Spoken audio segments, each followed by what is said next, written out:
우리가 아우구스티누스를 벌써 지금 5번째로 여겨집니다. 오늘은 그 마지막 시간이 아마 될 것 같은데, 오늘은 은혜에 관한 이야기를 해보겠습니다. 보통 우리가 은혜 이렇게 하면 앞에 어떤 수식구가 들어가느냐에 따라서 이 은혜라고 하는 이 개념이 조금씩 달라집니다. 예를 들어서 앞에다가 무상의 은혜다. 이게 무상이라는 것은 freely라고 하는 말이잖아요. 또 앞에다 수동적 은혜다. 이렇게 들어가게 되어지면은 이제 파시브죠. 영어에서는 파시브가 되어지면 이 은혜는 또 다른 개념으로 받아들여집니다. 그리고 은혜라고 하는 말을 이 복수로 쓸 때가 있습니다. 은혜들. 이렇게 되면 또 개념들이 달라집니다. 그래서 우리가 이 은혜라고 하는 단순한 이 말을 어떤 측면에서 볼 것이냐라고 하는 것에 따라서 이 개념을 다르게 보기 때문에 그냥 은혜다. 하나님이 주신 거다. 이렇게만 바라볼 수는 없습니다. 왜냐하면 지금 앞에 그냥 대표적인 두 가지를 이야기했습니다. 앞에 신비의 은혜다. 이렇게 할 수도 있습니다. 또는 순전한 은혜다. 이런 여러 수식구들 앞에 붙습니다. 그 수식구 이 전체를 단수로 썼을 때, 제가 지금 말하고 싶은 것은 싱글러로 썼느냐, 그 다음에 플루럴로 복수로 쓰느냐에 따라서 이 개념은 우리에게 와 닿아지는 게 다르게 나타납니다. 또 앞에 이것이 그냥 한꺼번에 말하면은 지금 제가 밝히겠습니다만은 단수로 썼을 때 이런 것이다 이렇게 말할 수는 있지만 이렇게 다르게 말함에 따라서 그 의미는 조금씩 양상이 조금씩 달라집니다. 이제 그걸 이제 파악해 갈 수 있다면 또 그렇게 알고 사용을 했다면 정말 대단한 사람들입니다. 네. 자, 아무튼 이런 그 단수로 썼을 때, 싱글러로 썼을 때는 이거는 하나님 측면에서의 이야기입니다.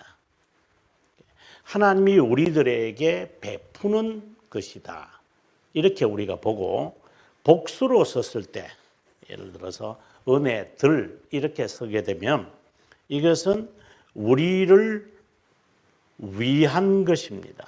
하나님의 측면이라는 것은 구원이라는 그 측면에서 있다면 복수가 되어지면은 우리의 견인과 관련되어진다거나 견인, 하나님께서 우리를 부르시고 그 다음에 진행되어져서 우리에게 필요한 하나님 나라 갈 때까지 필요한 것들을 이제 구체적으로 드러납니다. 그래서 우리말로는 그냥 은혜라고 하지만 실제로는 그 영어를 제가 이렇게 밝히는 것은 영어의 복수로 사용되어 있느냐, 단수냐, 어떤 형용사를 쓰느냐에 이런 것을 제가 주석에 잘 다 밝히고 있기 때문에 그것을 여러분들이 염두에 두시면 이해하는 데 매우 도움이 되고, 그 다음에 이 부분만 아니라 우리가 죄라고 하는 부분, 우리가 판서에서 한번 보도록 하겠습니다.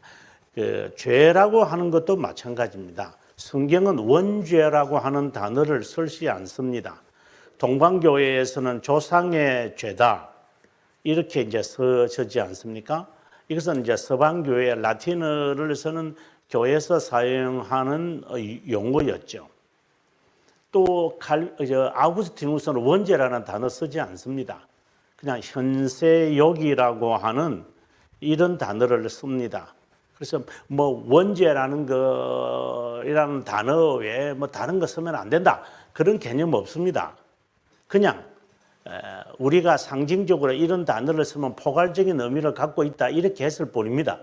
하지만 이런 단어들을 왜 쓰게 되어졌느냐는 이유가 있기 때문입니다. 그래서 그것을 알고 나면 이 단어를 안 써도 되고 써도 되겠다 이렇게 되어집니다. 아무튼 죄를 단수로 썼을 때, 싱귤러로 썼을 때는 이런 의미로 또는 죄성 이런 의미로 많이 쓰여집니다. 그러나 성경은 죄들이라고 하는 복수형을 쓸 때가 있습니다. 이것은 실제적 죄입니다. 과거에는 이걸 자범죄라고 했습니다. 자범죄라고 했는데 결코 옳은 단어는 아닌 것 같습니다. 그래서 우리는 복수라는 단어를 잘 안 쓰기 때문에 우리말에는 예를 들어서 모든 자가 이렇게 써야지 모든 자들이 이랬으면 이게 틀린 거잖아요. 왜냐하면 앞에 복수 쓰고 또 뒤에 복수 써버리니까. 그래서 이제 이런 개념이 있다 보니까 우리는 이게 플루럴이냐 이게 싱글이냐 이 개념이 우리는 단어에 별로 없습니다. 왜? 한자에서 갖고 오다 보니까 한자에 무슨 복수가 있습니까? 한자에 무슨 남성, 여성이 있습니까? 다 혼용해서 이러다 보니까 우리의 이 개념 자체가 단어의 개념이 남성인지 여성인지 시제가 들어갔는지 안 들어갔는지 이 말 자체에서는 별 의미가 없습니다. 그래서 좋은 한글이지만 우리나라 조선 왕들 가운데 고집이 제일 센 사람이 그 세종입니다. 진짜 고집불통 중에 고집불통이 세종입니다. 그래서 좀 이런 분이 있지 않겠나 이런 개인적으로 제가 함부로 이렇게 어르신네를 욕할 수는 없지만 아무튼 이런 부분은 우리의 언어의 차이라고 저는 봅니다. 그래서 마찬가지로 은혜라고 하는 단수를 쓰느냐 은혜들이라고 하는 복수를 쓰느냐 이게 단어입니다. 그 다음에 더 나아가서 죄의 용서라고 하는 단어를 쓸 때가 있고 죄들의 용서라고 하는 단어가 또 있습니다. 이걸 우리는 이거 다 개념 설정하지 않고 그냥 죄 용서 이렇게 써버립니다. 하지만 안 그렇습니다, 여러분. 문맥에서 어떤 때는 죄들의 용서를 써야 되고 어떤 때는 죄 용서라고 하는 단어를 써야 됩니다.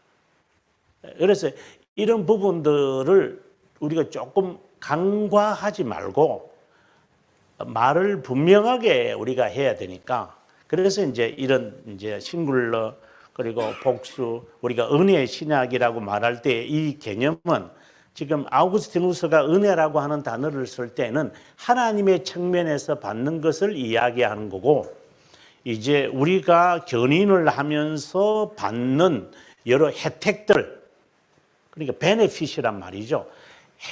저는 이걸 구분해서 씁니다.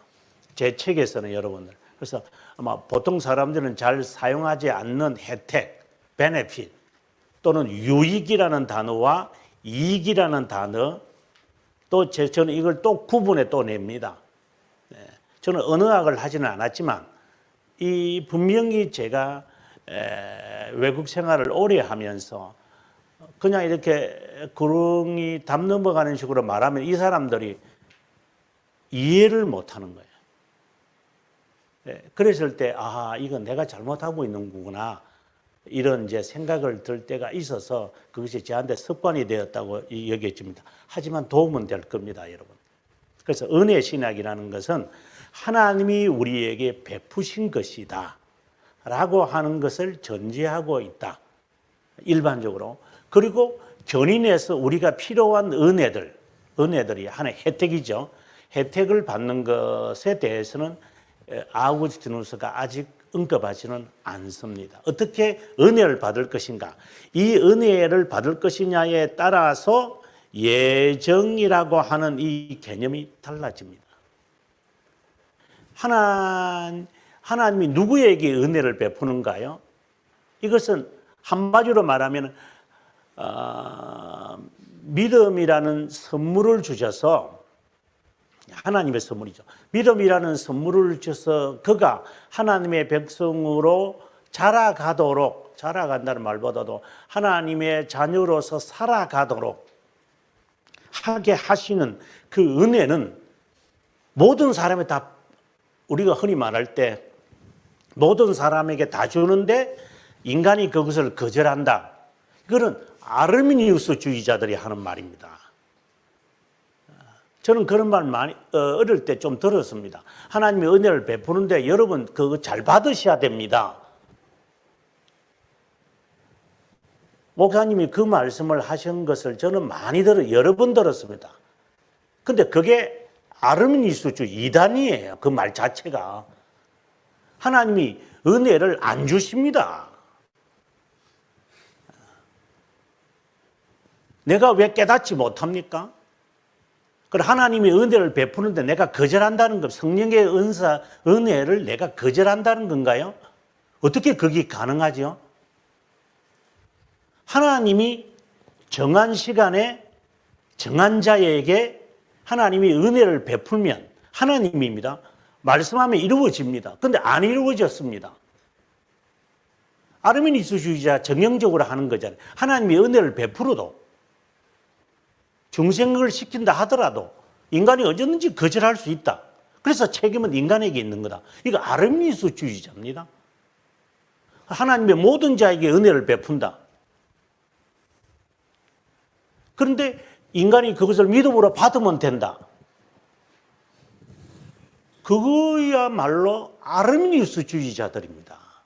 지금 여러분 아마 제 말을 진짜 이거 진짜 정말 큰일 날 이야기들을 지금 우리는 앞으로도 들을 것이고 지금까지 들어왔을 겁니다. 제가 다시 말씀드리지만 한국 교회는 아르미니우스주의 연구가 안 된 상태입니다. 모릅니다. 내가 아르미니스주의자인지 내가 개혁신앙을 하는 자인지 이 개념이 없습니다. 이제 불과 몇 년 안 됐기 때문에 그렇습니다. 그래서 제가 지금 명확하게 제가 이렇게 구분해 지금 내는 겁니다. 그리고 굉장히 좀 기분 안 좋을 때가 있죠. 생뚱맞게 이렇게 자꾸만 제가 이렇게 아주 민서하게 계속 잘라내기 때문에 저는 이 부분에 대해서 제 사명을 갖고 제가 아르미니스주의를 제가 처음으로 한국 교회에 화두로 던지면서 이 아르미니스주의에 대해서는 반박해야 하고 찾아내야 되고 배제해야 되고 골라내야 되고 테크웨이 시켜야 된다. 그래서 한국 교회가 이렇게 부패해져 가고 있는 것이라는 것을 저는 확신을 갖고 있기 때문에 이 은혜 신학이라는 개념이 하나님이 베푸는데 모든 자에게 베풀지 않는다. 선택된 자에게만 베푼다. 그는 반드시 반응하게 되어 있습니다. 그러면 하나님 은혜 받았는데 그는 잘못 받을 수도 있는 겁니다. 하나님의 사역을 인간이 거절한다? 그렇다면 그 사람은 유기된 자입니다. 유기된 자이기 때문에 거부한 겁니다. 나는 유기된가? 그러면 아직 당신은 중생의 경험을 하지 않은 겁니다. 그렇게 딱 말해야 됩니다. 당신은 아직 주님을 영접한다는 실제적인 고백을 안 한 겁니다. 솔직하게 이야기해야죠. 직분이 목사든 장로든 집사든 권사든 소용없습니다. 삶의 변화가 없다면 우리가 아직 중생 회심 아직 안 한 겁니다. 그 부분에 대해서 심각하게 고려해야 됩니다. 그걸 내가 회심을 노력한다고 해서 하나님이 베풀고 이런 것도 아닙니다. 그러니 이게 아주 예정이라는 신비로운 것을 풀어야 이게 은혜라고 하는 신학으로 가는 겁니다. 그래서 예정과 은혜는 같이 가는 겁니다. 그래서 다른 말로 하면 영원에 대한 개념이 설정이 되지 않으면 은혜라고 하는 이 말도 앞서 말씀드린 대로 아르미니우스주의자들이 하는 그 말과 그냥 이렇게 구렁이 담 넘어가는 식으로 그래 이렇게 그냥 가는 겁니다. 다들 그렇게들 이야기하고 있기 때문입니다. 그럼 다시 은혜 신학에 대해서 한번 읽어보도록 하겠습니다. 펠라기우스파를 주도했던 아우구스티누스의 신학을 가리켜 은혜 신학이라고 그런다. 은혜론, 그냥 간단하게 은혜론. 그 뿌리는 물론 그의 체험에서 나오고 성경의 진리다. 스스로 은혜를 선포하는 자라고 불리기를 원했다. 그래서 은혜에 대해 선포하는 자. 예수 그리스도 안에 있는 그분의 은혜는 성령으로 인해 우리에게 전달되고 그분이 우리 마음에 심어준 사랑으로 인해, 이게 사랑인데 사람이 아니고, 사랑으로 인해 증명되는 그분의 은혜는 복음 중심이 되었다. 은혜의 필요성이란 말은 아담이 처음으로 범한 죄를 유전받았는 데서 시작한다. 하나님은 사람을 올바로 지으시고 자유의지를 포함한 온갖 재능들을 허락하셨다. 은혜를 자유롭게 주셔서 올바로 살아가도록 하셨다. 선택한다면 하나님의 도우심을 계속 받을 수 있었지만 아담은 자신의 자유로운 선택을 죄 짓는 데 사용하여 인류를 타락으로 이끌고 말았다. 이 죄로 인해 모든 육적, 영적으로 죽게 되었다. 우리에게도 이와 같은 죽음이 임하고 말았다. 육적 죽음과 영적 죽음, 이것은 항상 전제를 하고 있죠. 하나님의 진노에 대한, 그리고 자유로운 선택을 죄 짓는 데 사용했다. 이거는 불순종을 지금 우리가 신앙 고백서로 이야기한다면, 그리고 올바로 지어져서 자유의지를 포함한 온갖 재능을 주셨다 하는 것은 인간의 고결성을 지금 말하는 겁니다. 하나님의 그 형상으로 지음을 받았고 그 하나님의 형상을 삶에서 제대로 발휘하도록 하나님은 우리들에게 영을 부어 넣어 주셨습니다. 이 영으로 이제 영이 이제 기능을 발휘하기에 하나님의 형상으로 지음 받은 것을 이제 발휘하게 되어집니다. 이제 그 발휘를 하게 될 때 우리가 잘 알고 있는 이런 자유의지를 포함한 고결성이 있는 거죠. 모든 것이 기능들이 고결했어요. 그래서 하나님의 형상에 따라서 이것이 순조롭게 진행되어질 수가 있는 거였어요. 하지만 이 자유를 방종한 거잖아요. 자유를 제 멋대로 살겠다라는 것으로 바꾸어 버렸기 때문에 이것이 이제 하나님의 진노로 임하였고 그 진노가 이렇게 죽음, 육적 죽음과 영적 죽음이라고 하는 끔찍한 이러한 사태, 이건 다른 말로 말하면 하나님과의 관계에 단절이 되고 말아 디스커넥이 되어버린, 컷오프가 되어버린 거죠. 이제 하나님의 진노를 받는다 이 말은 뭐 하나님의 화를 내고 뭐 천둥을 치고 번개치고 막 얼음장을 내고 이런 개념이 아니라 그냥 하나님의 indifference, 하나님의 무관심입니다. 이게 단절입니다. 올 수도 없고 가지도 않습니다. 이런 하나님의 단절의 무서움이 이제 되어져서 그러면 너 멋대로 그럼 살아봐라. 그것이 로마서 1장에 보면은 멋대로 사는 겁니다. 지금 우리 사회를 보시면 알잖아요. 지금 뭐 제 멋대로 살아가는 우리 사회들이잖아요. 이런 것이 이제 하나님의 무관심, 이제 하나님과의 단절에서 나오는 하나님의 진노를 받은 것에 대한 것임을 우리가 알 수 있습니다. 그 다음에 계속해서 갑니다. 아담의 후손들이 이제 그의 범죄와 저주에 동참하게 되었다는 것을 아우구스티누스는 성경에서 분명히 알 수 있었다. 이것을 가리켜 원죄라는 것이다. 원죄로부터 모든 사람은 아담의 범죄로부터 자유할 수 없게 되었고 모든 사람은 그리스도 안에서 중생됨으로 구원받게 된다.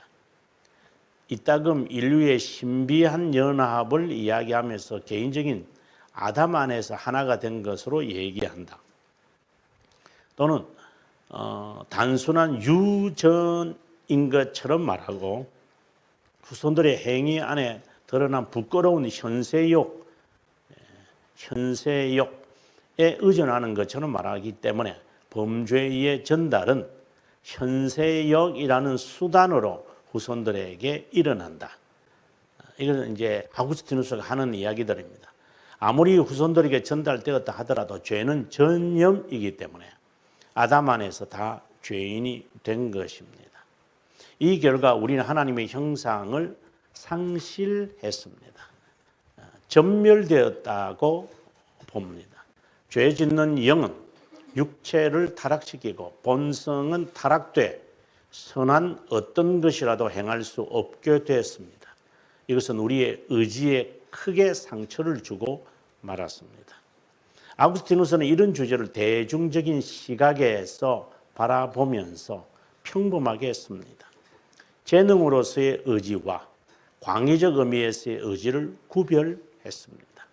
광의적이라는 말은 또는 단순한 재능으로서 타락한 후에도 이전처럼 여전히 있는 것을 말하고 이 재능을 가진 자는 타락 후에 변화를 가져왔습니다. 에덴 동산에서 사람은 죄를 짓지 않을 수 있었지만 죄 짓지 않는 것은 아니었습니다. 이 아구스티누스의 하는 이야기입니다. 그러나 지금에 와서 이제 신앙 고백에서는 간단하게 말합니다. 하나님이 창조하실 때 타락할 수 있는 상태로 지었다. 이렇게 말하면 되는데 아구스티누스는 이렇게 말한 것 같습니다. 포세 농 페카레, 죄를 안 지을 수 있는 건 죄거든요. 죄를 안 지을 수 있는 가능성, 포세, 이게 이제 possible이라는 말입니다. 그리고 죄를 짓지 않은 것은 아니었다. non posse peccare, 죄를 지을 수 있는 것이 아니다. 이제 이런 말인데 아무튼 이런 개념을 그가 도입을 합니다. 죄를 짓지 않을 수 있었다. 죄를 짓지 않을 수 있었다. 죄를 짓지 않는 상태가 아니라 죄를 짓지 않을 수 있었다. 이 말이 타락할 수 있는 상태다. 이렇게 우리는 신앙 고백에서는 명쾌하게 이렇게 밝히고 있습니다. 그러면 사람들이 질문하잖아요. 그럼 하나님이 창조할 때 그러면은 타락할 수 있는 상태로 지었다는 것은 완전한 게 아니잖아요. 이제 여기서 질문해 봐야 됩니다. 당신이 말하는 완전이라는 개념이 뭐야? 완전이란 뜻이 뭐죠? 알고 이야기하고 있는 건가요? 제가 한국에 오니까 사람들이 완전 좋다, 완전 멋있다 해서 저 사람들이 완전이라는 단어의 개념을 그래 함부로 쓰는 거예요. 완전 좋다, 완전하다. 완전이라는 단어를 어떤 단어를 쓰는 거야? full이라고 하는 단어를 쓰는 거야? entire이라는 단어를 쓰는 거야? perfect이라고 하는 단어를 쓰는 거야? whole이라는 단어를 도대체 무슨 의미로 완전이라는 걸 쓴 거야? 그냥 매우 좋다. 그럼 매우 좋다라고 있는데 왜 완전이라는 단어를 쓰냐? 저는 뭐 한국 와가지고 언어적 충동이 그냥 막 아무 의미도 없는. 처음에 사람들이 헐이라고 그랬어. 난 벤허인 줄 알았어요. 벤허. 이야, 사람들이 정말 벤허를 많이 읽어봤구나. 두고 헐 해서 벤허. 참 유식들하다. 알고 아무것도 아닌 것도 지 맘대로 만들어내가지고. 이런 언어들을 이 개그 같은 애들이 만들어내는 언어를 혼란시켜버리는 이 공산주의자들처럼 언어를 혼란시키는 이런 유행어들, 아무런 의미도 없는 진짜의 의미를 거짓말로 만들어내는 그리스도인까지 그렇게 해버리는 거죠. 사회 아이들이 하는 것은 이해는 돼요. 완전이라는 개념은 우리가 바라보았을 때에 완전이라는 개념과 하나님께서 완전하게 인간을 창조했다. 만약에 완전이라면 죄를 안 지어야죠. 이것처럼 아구스티누스처럼. 그러면 이건 인간이 아니잖아요. 인간이라는 완전체를 생각해 봐야 돼요. 인간이라는 완전한 체, 완전체. 그러면 인간은 로봇이 아니기 때문에 실수도 하고 그리고 괴롭기도 하고 피곤하기도 해요. 아담도 마찬가지고. 그러한 것이 완전한 인간이지, 인간으로서 완전체지, 인간이 모든 것을 다 하고, 그러면 그거는 신이죠. 그래서 완전이라고 하는, 하나님의 사람을 완전하게 지었다는 인간답게 지은 겁니다. 인간답게.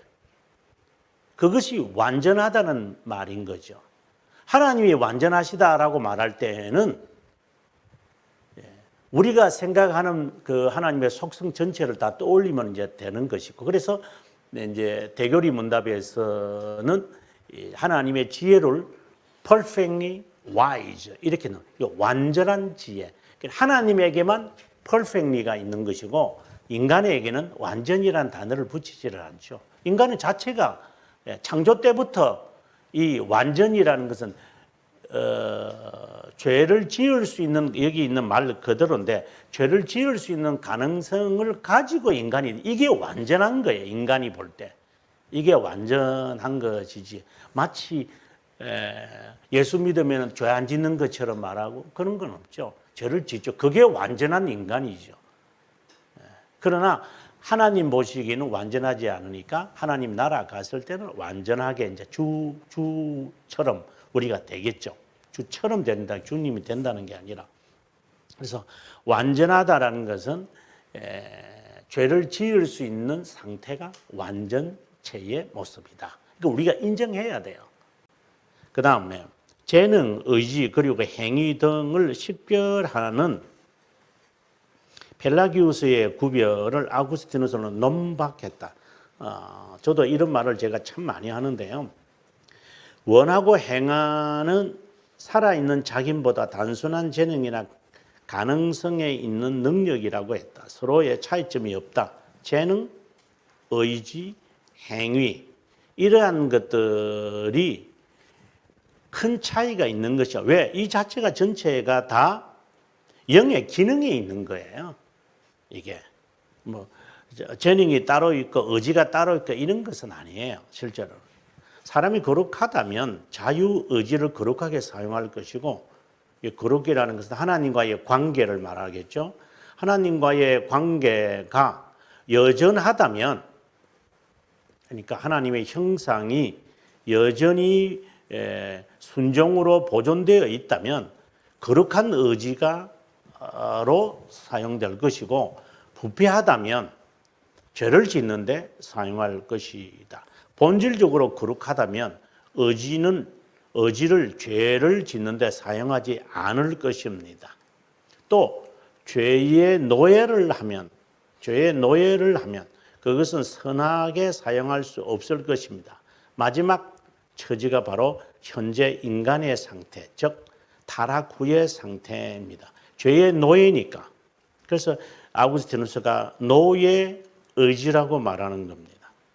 이것을 이제 키에르케고르에 오게 되어지면은 키에르케고르이 할 수 없다. 이게 인간의 절망이다. 결국은 이것이 죽음에 이르게 한다. 이제 이렇게 나오는 거예요. 하고 싶은데 안 된다.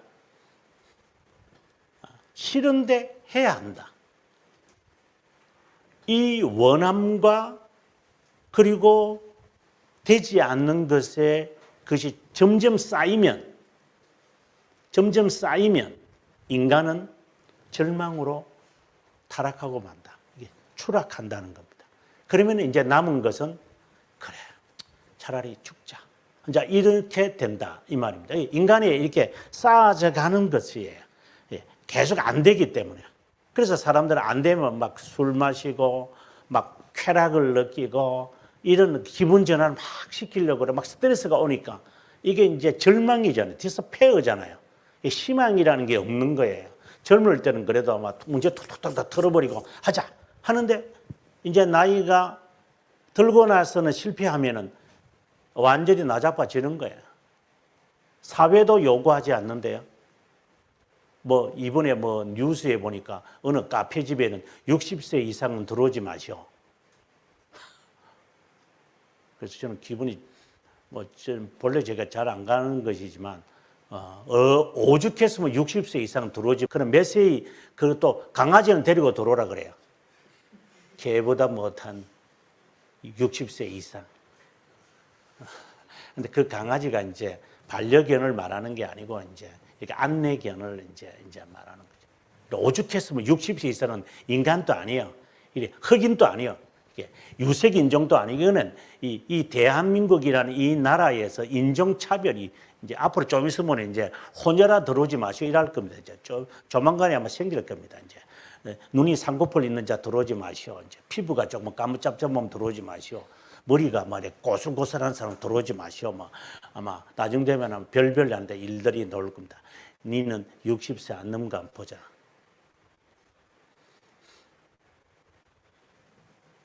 얼마나 스트레스를 받았는지 모르지만,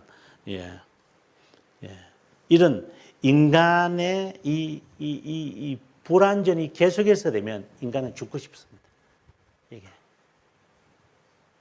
자, 그들은 자유의지를 가지고 있기 때문에 일반적으로 선택할 수 있지만 사악한 것, 그래서 노예의 의지를 지금 말하고 타락후의 상태를 지금 말합니다. 선택하는 것이나 원하는 것이 항상 사악하다. 이게 노예의 의지라는 말입니다. 계속해서 노예의 의지를 말합니다. 하나님의 은혜로 자유하지 않으면, 그러니까 여기에서 단절시켜야 됩니다. 항상 그럴 것입니다. 이 점에 고백서 18장에서 자유의지에 관하여 이렇게 그는 말합니다.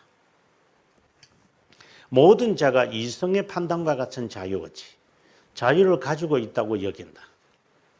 자유의지로 하나님 없이도 하나님께 속한 어떤 일을 시작하거나 아니면 최소한 완성할 수 있다. 하지만 이성에서 선 또는 악에 속한 것들에 제한돼 있다. 일들을 좋다고 말할 때는 본성상 선한 것에서 나왔을 때를 의미한다. 예를 들면 노동의 일에서 자발적으로 노력하고 먹고 마시고 친구를 사귀고 옷을 입고 집을 짓고 아내를 맞이하고 가축을 기르고 유용한 예술이나 이성의 좋은 것을 사람들에게 가르치는 것과 같은 것이다. 이 모든 것은 하나님의 섭리에 의존 없이도 일어난다. 이 말이죠. 이런 것은 하나님의 섭리에 의존하지 않아도 오늘은 기분이 조금 이러니까 오늘은 뭐 이걸 먹고 싶다. 오늘은 이 옷을 입고 가고 싶다. 이제 이러한 것들. 악하다고 말할 때는 우상을 숭배하고 살인을 행하는 것과 같은 것이다. 이것은 좋은 것이지 선하다고 말하는 거 아니잖아요. 오늘 제가 이 옷을 입었다. 이거 선하다. 그렇게 말하면 안 되죠. 좋다. 이렇게 말하죠. 그래서 노예의 의지라고 하는 이 말은 이런 것을 지금 말하는 거 아니고 이제 악한 것만을 생각하고 악한 결과를 만들고 악한 것의 수단으로 살아가는 이제 이것을 우리가 타락한 상태다. 본질상 은혜는 하나님으로부터 오는 보조. 이제 아구스티누스가 은혜의 성격을 잘 말하고 있습니다. 도움, assistance, 돕는다. 이제 이렇게 말합니다. 영적인 도움이라고 봅니다. 영적 은혜는 하나님께서 자신의 구원을 실행하기 위해 사람에게 주신 외적 것입니다. 율법, 복음 전파, 그리스도의 신뢰와 같은 것입니다. 이 은혜로 인해 우리는 올바른 길을 배울 수 있고 죄의 용서가 포함되어 있습니다. 그 은혜로 인해 우리는 이미 저지른 범죄로부터 자유하며 성령으로 인해 그분이 주신 도움을 위로부터 받을 수 있습니다. 성령 내 성령 없이는 어떤 것도 성령으로 사람은 율법의 가르침을 받아 복음으로 본성적 양심으로 바라는 것을 선택하고 행합니다. 하나님의 그 보조, 하나님으로부터 오는 것이고 하나님은 우리들의 영적 도움을 아까 제가 말하는 graces, 복수형의 개념입니다. 이 외적인 도움을 통해서 하나님의 말씀을 따라 살아가도록 할 것이다. 이제 그 이야기를 지금 하는 겁니다. 이러한 도움으로 중생, 칭의, 성도의 기능으로 불리는 모든 영적 실행들을 수행하게 되어진다. 하나님의 모든 영적 보조, 계속해서 이 말을 합니다. 우리는 다른 사람들과 다르게 살아갈 수 있다. 하나님이 은혜를 베푸는 이유가 이런 거죠. 다른 사람들과 다르게 살아가는 그 이민자의 슬픔, 이민자의 그 따돌림, 저와 같은 생각을 해본 사람들은 아마 있겠지만 아마 따돌림을 당하는. 저는 오랫동안 외국에 살면서 외국인으로서의 살아가야 하는, 그걸 이제 살아보면 제 말을 지금 절감하실 거예요. 그냥 여행 갔다 오는 걸 말하는 게 아니고, 여행은 돈 쓰고 가는데 뭐예요.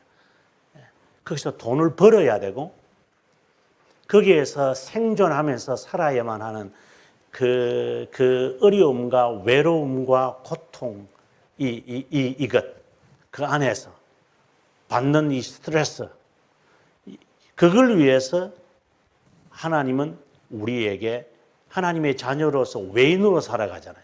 그래서 하나님께 나오라고 이제 말씀하는 거죠. 이런 은혜를 우리 마음에 새기신 하나님의 율법, 하나님의 의지의 글이라고 말한다. 그래서 성령께서 우리 마음에 그분의 사랑을 말씀을 통해 깨닫게 하십니다. 참 교회의 필요성이 정말 중요하다라는 것을 느껴봅니다. 은혜는 자유의지를 공허하게 만들지 않습니다. 자유의지를 통해 행동하며 죄의 종노릇한 것에서 자유롭게 함으로써만 행동할 수 있습니다. 더 이상 육체적 욕망의 종노릇하지 않고 선을 선택할 수 있는 자유의지를 사용할 수 있습니다. 이제 악에서 벗어나기, 선을 선택하며 가서 자유의지라는 것은 자발적 의지라는 말이잖아요. 자발성을 가지며 살아가게끔 한다. 그래서 자유의지는 이제 은혜로 말미암아 선한 활동을 한다. 은혜가 성향을 변화시키기 때문에 사람은 처음부터 자유의지를 선을 위하여 일하게 합니다. 은혜가 주어질 때마다 사람은 죄의 종노릇합니다. 이제 이 점이 뭐냐면은 은혜가 임하면 이제 죄가 막 드러나는 로마서에서 하신 말씀입니다. 은혜를 받을 만한 어떤 공로로 우리 공로도 우리는 가지지. 이 말은 은혜를 하나님이 나에게 베풀어 주세요, 이렇게 할 만한 공로가 없다. 뭘 보고 내가 너에게 은혜를 줘야 되냐? 이런 반드시 받아야 하는 거잖아요. 훈장과 같은 거죠. 이런 메리트가 우리에게는 없는 거예요. 모든 사람은 죽을 수밖에 없습니다. 믿음을 심어주는 것도 은혜의 모든 은혜들, 이렇게 은혜들이겠죠. 은혜들의 근거도 선한 의지의 공로라기보다 그분에게 먼저 나아가기보다 그분이 먼저 선한 기쁨으로 시작을 하는 겁니다.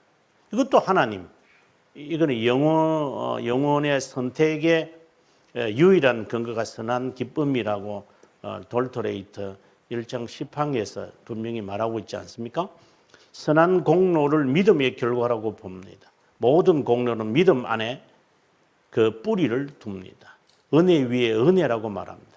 사람들은 하나님의 자비함이 요청되는데 심판날에 자비 없는 심판을 받게 됩니다. 자비 없는 심판은 다른 말로 정의의 심판이라고 그럽니다.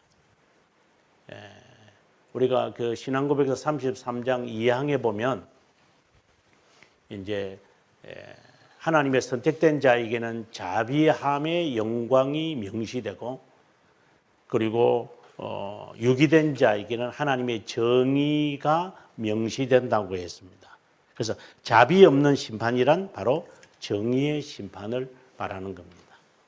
이는 아주 끔찍할 겁니다, 여러분. 우리가 정말 조심해야 될 거라고 봅니다. 하나님께서 은혜를 베푸는 이유가 무엇이냐고 묻는다면 그분의 말할 수 없는 자비함이라고 말해야 됩니다. mercy. 이건 자비함이라는 말이 나오면 항상 여기에는 영원성을 지니고 있다고 하야 한다고 제가 늘 말합니다. 누구에게 이런 자비를 베풉니까? 기쁘신 뜻대로. 기쁘신 뜻대로라는 뜻이 뭐죠? 칼빈성이 분명히 밝힙니다. 이 하나님의 왜 하나님의 은혜를 베푸는 것에 대한 인간의 상상력을 다 뒤엎어버려라. 이런 뜻이다. 그런데 왜 선한 기쁨이라고 하는 단어를 쓰는가요? 그럼 무슨 단어를 쓸까요? 그리고 그 성탄절 날 그 하얀 옷 입고 그 있는 그 할아버지가 그 바티칸에서 늘 하는 말, 뭐 하늘에는 뭐 영광이요 땅에는 기뻐하심을 받은 사람들 중에 뭐 평화로다 이렇게 말하는데 거기서 이 할아버지가 그 이빨이 빠졌나? 예?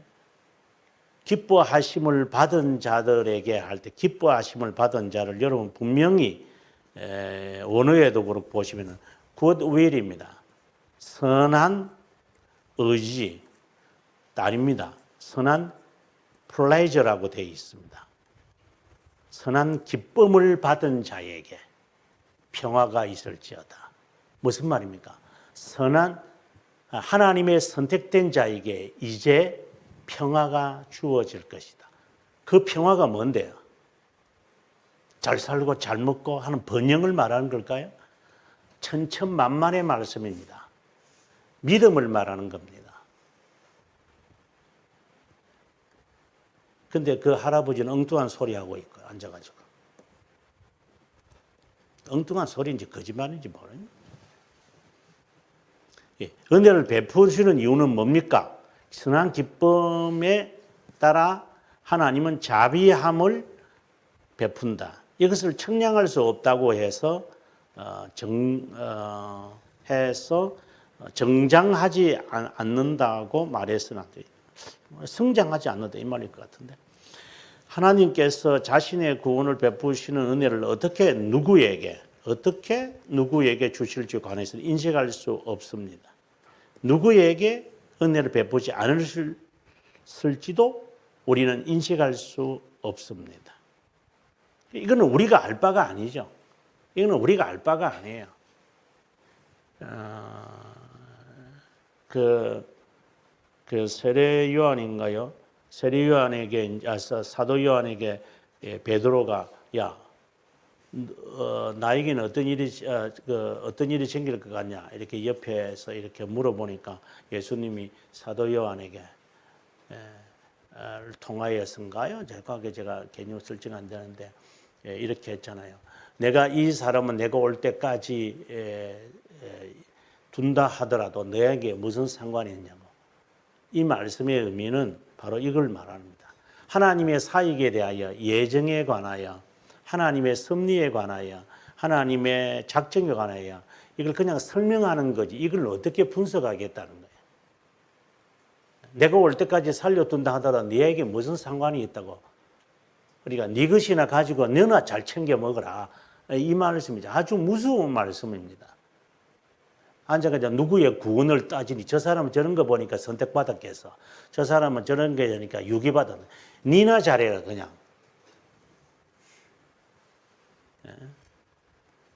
그것을 네가 판단할 자격이 없죠. 은혜의 효력은 본성에 따라 다릅니다.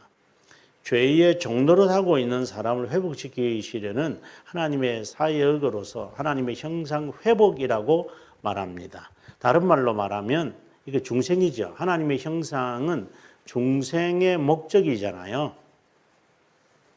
협력하는 은혜나 성취하는 은혜나 이거는 로만 가톨릭이 전형적으로 사용하는 겁니다. 이것도 세미펠라기우스들이 잘 사용하는 단어입니다. 의지가 선한 것을 선택하도록 하는 은혜든 의지가 선한 것을 성취하도록 했던 협력하는 은혜든 이것을 가리켜서 선행하는 의지다. 먼저 선자죠. 착할 선자가 아니고 그러니까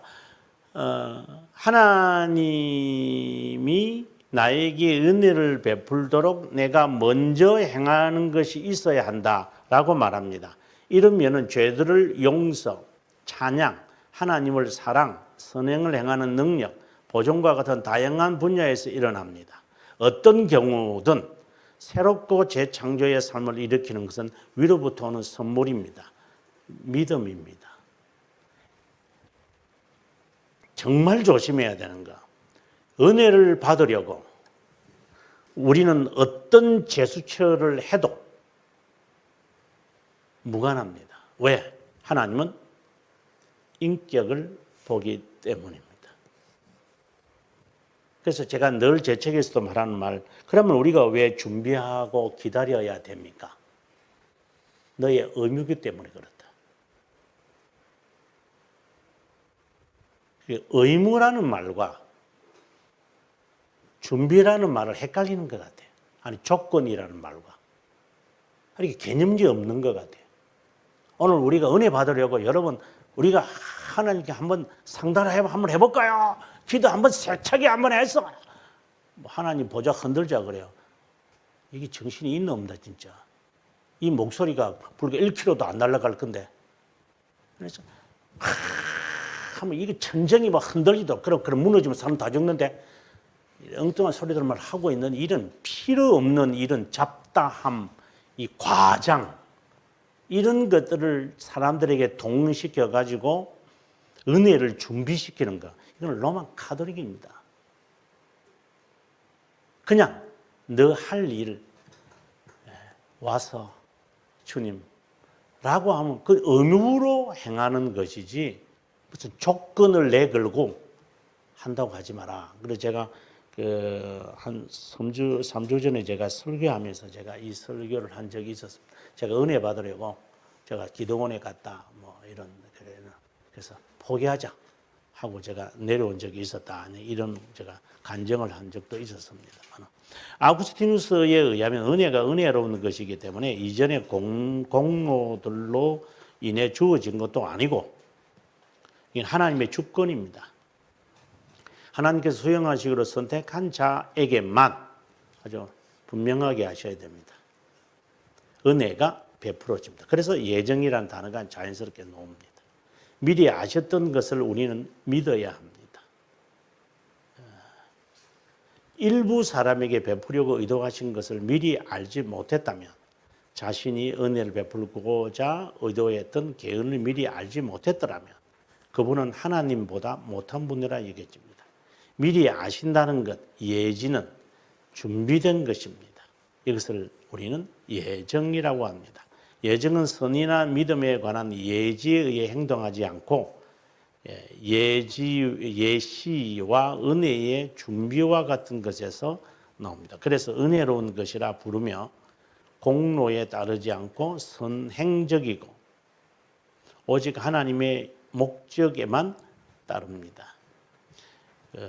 은혜의 주권성이라 부르는 것은 예시나 그것을 준비가 아니기 때문이고 하나님의 손에 자신을 맡기기 때문입니다. 이제 이렇게 이야기하면 운명하고 비슷합니다. 운명. 실제로 그렇습니다. 예정론과 운명은 상당히 유사성이 있습니다. 그러나 이것은 인간이 보는 관점에서는, 인간의 측면에서는 이게 비슷합니다. 예정은 하나님의 측면이고 이것이 인간의 측면입니다. 하나님이 정하셨다는 것하고 인간이 정했다는 말하고는 다릅니다. 이게 벌써 이제 하나님하고 쉽게 말해서 지난번에 고 노무현 대통령 했던 말이잖아요. 검사들하고 이야기하면서 하니까 자, 이제 맞잡아 먹자는 거죠. 자, 그럼 우리 개그장 떼고 한번 이야기합시다. 대통령하고 아무리 터놓고 이야기하더라도 인정을 하고 해야지. 이게 터놓는 이게 공개 토론이라고 해서 개그장 떼고 이야기해서 되겠어요? 대통령 만난다고 슬리퍼 신고 오면 되겠어요? 그런 망나니 짓을 하는 인간성이기 때문에 예정이라는 것은 하나님이 정하셨다는 것과 운명이라는 것은 하나님이 정하셨다라고 하는 말은 인정을 하지만 실제는 인간이 보는 관점에만 집중되어 있고 예정이라는 것은 하나님의 정하심에 대하여 인간이 모르는 겁니다. 이것을 헷갈리는 것 같아요. 이 두 개가 다 우리에게 드러나는 것은 운명으로 드러나요. 운명. 이것은 하나님이 정하신 거고 여기서의 운명은 지가 정한 거예요. 하나님이 정했다고 하지만 결국은 지가 뭐 나는 본래 뭐 흙수저네. 예를 든다면 나는 본래 뭐 이렇게 생긴 먹은 인간이네. 예, 이런 것에 사는 사람. 그러니까 하나님이 정하셨다는 것은 말은 인정하지만 실제로는 지가 가공해 만들어낸 거예요.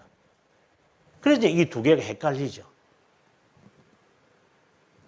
그 다음 계속해서 가겠습니다. 노력이 무력할 수 있지 않느냐? 아니요. 예정은 하나님이 정하신 것을 인간이 모르기 때문에 더 열심히 냅니다. 불구자가 되었다? 그러면 인생 끝났구나? 아니요. 하나님이 어떻게 또 정하셨는지 우리는 모르잖아요. 달라지는 겁니다. 은혜는 아우구스티누스를 통해 수동적이라고 이제는 또 수동이라는 단어를 합니다. 믿음도 받는 것이기에 수동이고요. 정의를 받는 것이기 때문에 칭의를 받는 것이기 때문에 수동적이고요.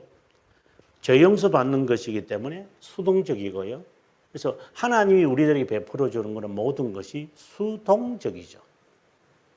그러면 은혜 받는 것이 수동적이라면 기다려야 합니까?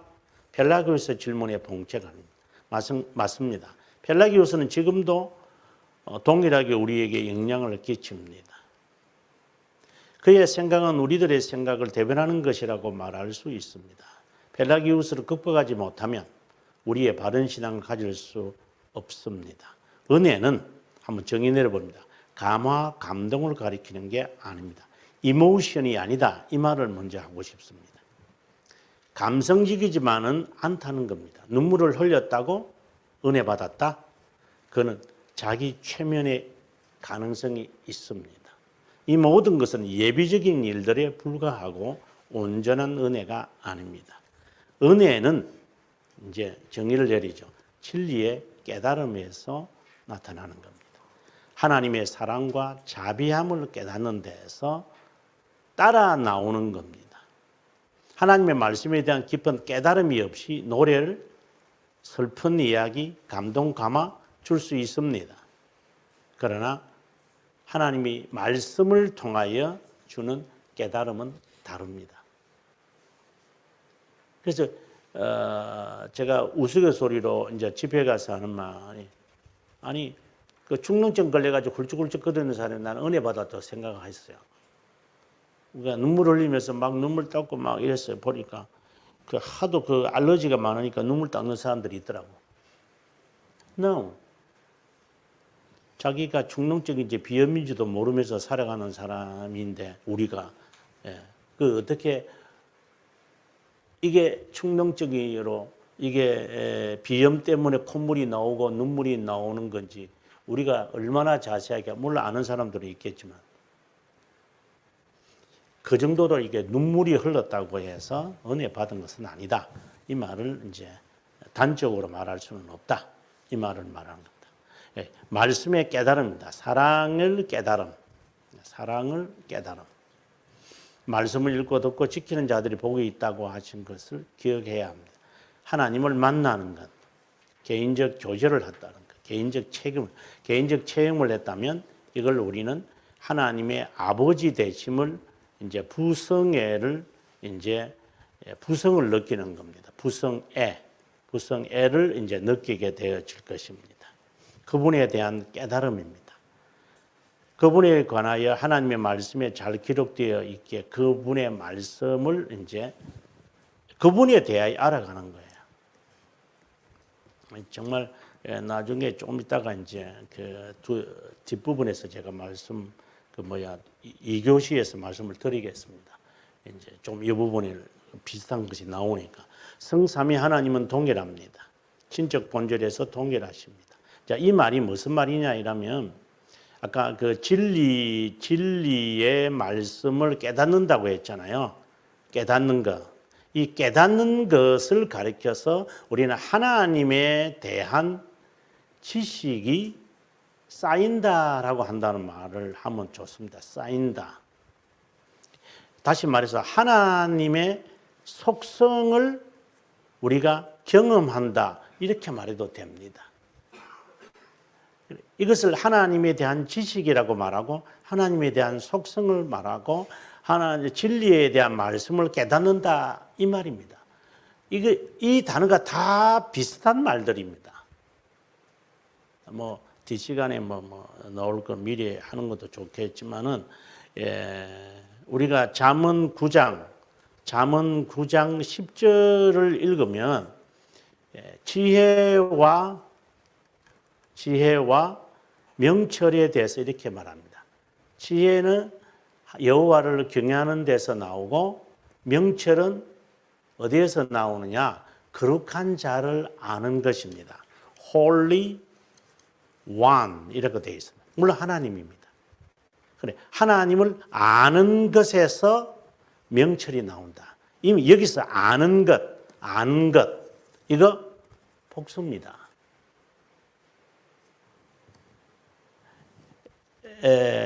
하나님의 이건 하나님이죠.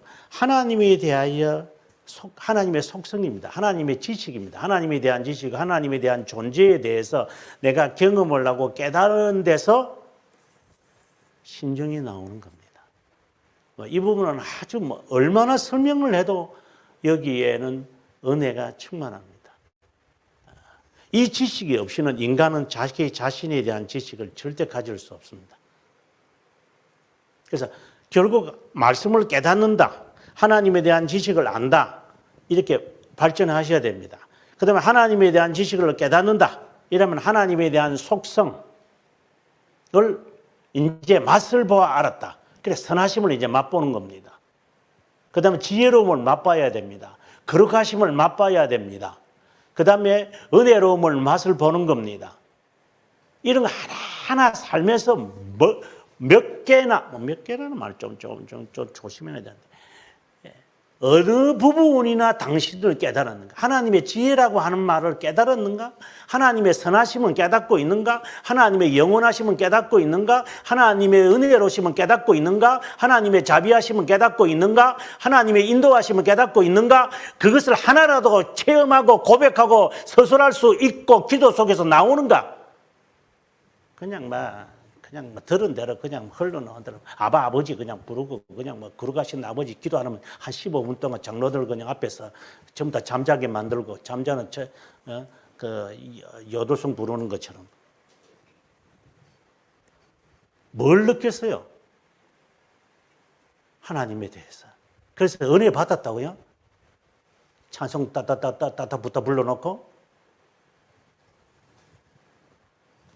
정말 이 은혜에 대한 이야기는 제가 할 말이 정말 많은데 여기서 이제 마무리하고 나머지 읽어보면 아마 다 되시고요. 다음 시간에 암브로시우스에 가서 다음 시간에 읽어서 공부하도록 하겠습니다.